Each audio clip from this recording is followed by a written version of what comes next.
নির্বাচন তো হবেই, 100% হবে। ডক্টর ইউনূস বলেছেন যে কোনো কিছুর বিনিময়ে নির্বাচন হবে। তবে নির্বাচন কেমন হবে? এই নির্বাচন পাতানো হবে। আশঙ্কা কার? মাত্র জুম্মায় 8 দিন হয়েছে ডক্টর ইউনূসের যে সিপাহ সালারগুলো ছিলেন উপদেষ্টা পরিষদে সবচেয়ে প্রভাবশালী উপদেষ্টা আসিফ মাহমুদ সাবেক, তিনি যখন বলেন পাতানো নির্বাচনের চেষ্টা চলছে, রুখে দেওয়া হবে। এখন তিনি এনসিপির মুখপাত্র, তো ওনার এই কথাটা তো আমরা হালকা নেওয়ার কোনো কারণ নাই। সরকারের ভিতরে এতদিন ছিলেন, ইটিস পিটিস কোনো কিছু থাকলে সেটা তিনি বুঝে আসছেন। এখন তিনি যখন বলেন পাতানো নির্বাচনের চেষ্টা চলছে, স্বাভাবিকভাবে এটার একটা প্রতিক্রিয়া তৈরি হয়। অপরদিকে জাতিসংঘ বলছে বাংলাদেশের এই নির্বাচনে তাদের পর্যবেক্ষক পাঠানোর কোনো আগ্রহ নেই। কেন?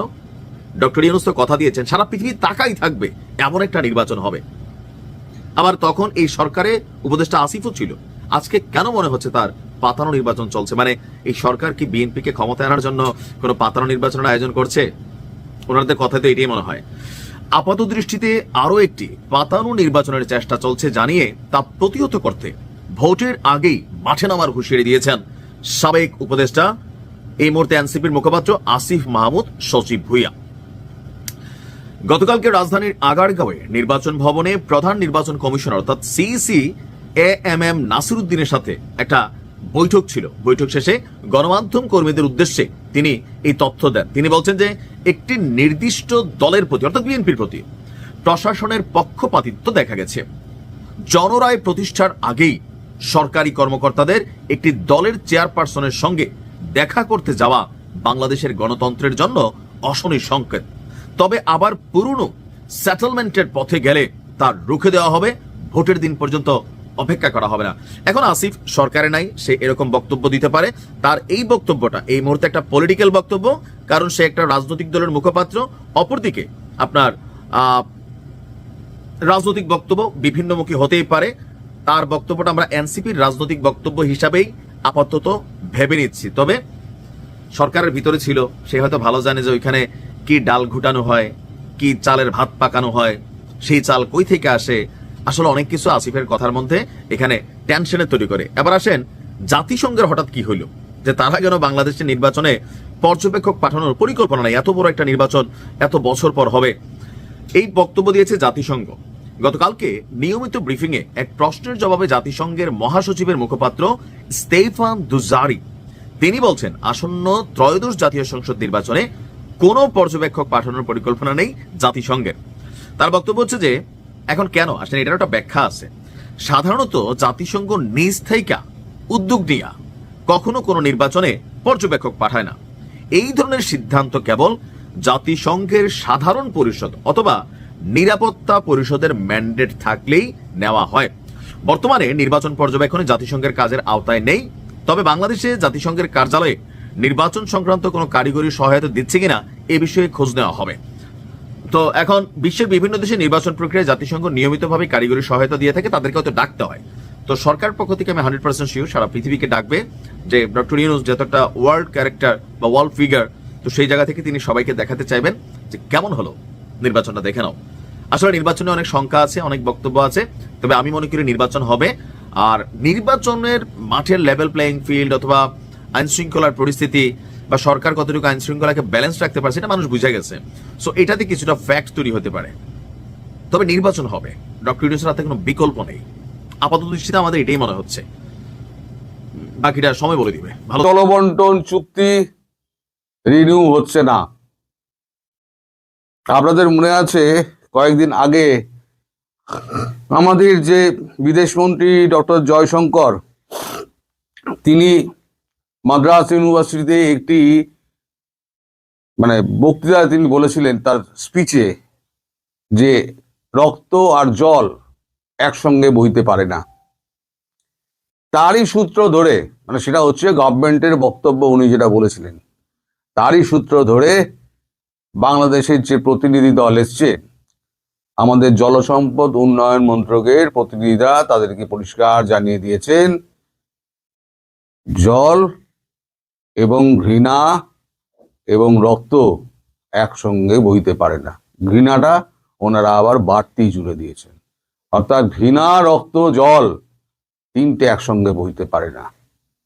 ফলে যে চুক্তি অনুযায়ী এতদিন ধরে বাংলাদেশ জল পাচ্ছিল, পাকিস্তানের মতো সেরকম চুক্তি রদ হতে চলেছে। ফেব্রুয়ারি মাসে এই চুক্তি আর নবায়ন হচ্ছে না।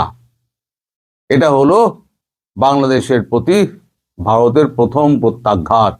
আমি যেটা বলেছিলাম, আগে আগে দেখিয়ে হতা হ্যায় ক্যা, এটা হলো গিয়ে তার প্রথম পদক্ষেপ।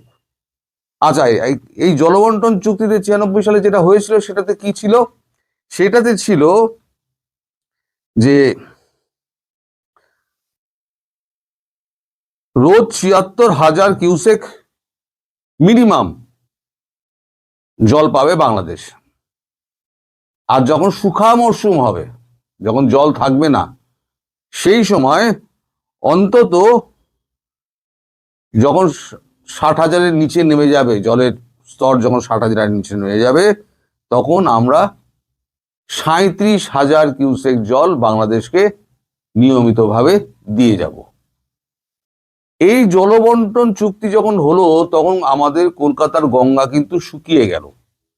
আগে কলকাতার পোর্ট যেটা আছে, সেখানে আমরা ছোটবেলায় দেখেছি সেখানে জাহাজ ভিড়ত, বেশ বড় হওয়ার পরও আমরা দেখেছি অনেক জাহাজ আসতো।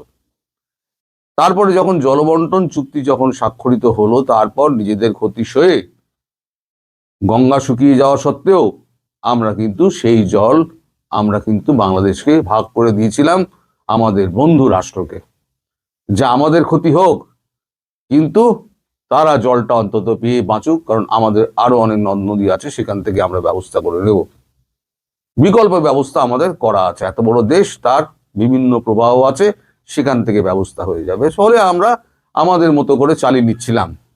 কিন্তু পরিবর্তিত পরিস্থিতিতে যা দেখা যাচ্ছে, বাংলাদেশের এ জেহাদিপানা কমছে না, বরং উত্তরোত্তর বৃদ্ধি পাচ্ছে। তার সঙ্গে বাড়ছে সন্ত্রাস। এবার সন্ত্রাসের একটা ঘটনা তো আপনারা সবাই জানেন যে 11 জন ধরা পড়েছিল সীমান্তরক্ষী বাহিনীর হাতে। তারপর তাদের ত্রিপুরা STF এর হাতে তুলে দেওয়া হয়। সেখানে তাদের আচ্ছা মতো ইলাজ হচ্ছে। ইলাজ মানে আপনারা সেই ইলাজের কথা ভাবতেও পারবেন না, আর আমি ইউটিউবে বলতেও পারবো না। সেই ইলাজে তারা যা বলেছে, তারা বলছে আমরা 3টে জায়গায় বিস্ফোরণ করার চক্রান্ত নিয়ে এসেছিলাম। তাদের কাছে যে বিস্ফোরক এবং যে অস্ত্র পাওয়া গেছে, তারপরে ওই সমস্ত ট্রিটমেন্টের পর তাদের মুখ দিয়ে সমস্ত কথা বেরোচ্ছে। এরা কারা? এরা হচ্ছে ইমাম মোহাম্মদ খালিফা, এই একটা দল, এই একটা আবার বড়ুয়াল একটা গোষ্ঠী রয়েছে, IMK রয়েছে, JMB রয়েছে, আল কায়দা ইন ইন্ডিয়া একটা রয়েছে, আচ্ছা আনসারুল্লাহ বাংলার টিম, ওমর খালেদ আসাদ, এরা সমস্ত এর মধ্যে রয়েছে। এবং গতকাল মানে আজকে ভোর রাতে, এই রাত 3টে 3:30 নাগাদ আবার অনুপ্রবেশ করতে গিয়েছিল 9 জন। এই অনুপ্রবেশকারীদের তখন জঙ্গি, এরা অনুপ্রবেশকারীদের যখন করতে বলা হয়, down down down surrender yourself, down down down surrender yourself যখন করা হয় মাইকিংয়ে, তখন তারা উল্টো দিকে গুলি চালাতে আরম্ভ করে। পাল্টা যখন এখান থেকে গুলি চলে, তখন ওই 9 জন, তাদের মৃতদেহের ছবিও বার করেছে আমাদের মিডিয়া, কিন্তু এই ছবি তো আমরা দেখাতে পারবো না কোনো, মানে এই যে মানে শত্রুতার চেষ্টা, এটা কিন্তু অব্যাহত, এবং সন্ত্রাসবাদের চেষ্টা অব্যাহত। এবং তাদেরকে জিজ্ঞাসাবাদ করে, যে 11 জনকে ধরা হয়েছে, তাদেরকে জিজ্ঞাসাবাদ করে যে সমস্ত তথ্য জানা গিয়েছে, তাতে এটা পরিষ্কার বোঝা যাচ্ছে বাংলাদেশ সেনাবাহিনীর একটা অংশ এবং প্রাক্তন সেনাবাহিনীর একটা অংশ এর সঙ্গে জড়িত। এবং আপনাদের বিভিন্ন সমস্ত সন্ত্রাসবাদী সংগঠন, তারা 7 সিস্টার আক্রমণ করার জন্য তারা বিভিন্ন জায়গা দিয়ে ঢোকার চেষ্টা করছে। এখন আর ওই গ্রেপ্তার করার জন্য আপনার বারবার বলা সত্ত্বেও যদি না হয় পালিয়ে গেল ও করলে হবে না। এখন কারফিউ ঘোষণা করা হয়েছে, তা সত্ত্বেও তুমি যদি যাও সকাল 6টার মধ্যে, সন্ধ্যে 6টা থেকে ভোর 6টা পর্যন্ত, এই সময়টার মধ্যে ওই সমস্ত এলাকায় যদি তুমি ঘোরাফেরা করো, তাহলে পরে দেখা মাত্র গুলির আদেশ রয়েছে। তারপরে এরা সীমান্ত পেরিয়ে ঢুকছে, হাতে অস্ত্র প্লাস এরা গুলি চালাচ্ছে। এই ব্যাপারে যখন এই 11 জন ধরা পড়ে এবং তারা যখন বয়ান দেয়, তারা স্বাক্ষর করে দেয়, সেই বয়ান লিপিবদ্ধ করে যারা জীবিত যায় ধরা হয়েছিল, সেই বয়ান লিপিবদ্ধ করে একটা নোটশিট বানিয়ে একটা ডোসিয়ার করে বাংলাদেশের কাছে জবাবদিহি চাওয়া হয়েছিল। বাংলাদেশকে জবাবদিহি চাওয়া হয়েছে। আপনার 2 তারিখে এদেরকে ধরা পড়েছে, 5 তারিখ জবাবদিহি করতে বলা হয়েছিল, 5 তারিখ এই মাসের, মানে গতকালকে।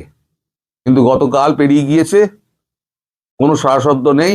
আজকে একটু আগে পর্যন্ত খবর নিয়েছি আমি, এখনো পর্যন্ত বাংলাদেশের তরফ থেকে কিছু জানানো হয়নি, কোনো রকম প্রত্যুত্তর দেওয়া হয়নি। কারণ প্রত্যুত্তর দেবে কি? যিনি প্রত্যুত্তর দেবেন তিনিই তো আসলে এই সমস্ত মানে কাণ্ডারি, তিনি প্রত্যুত্তর দেবেন কি?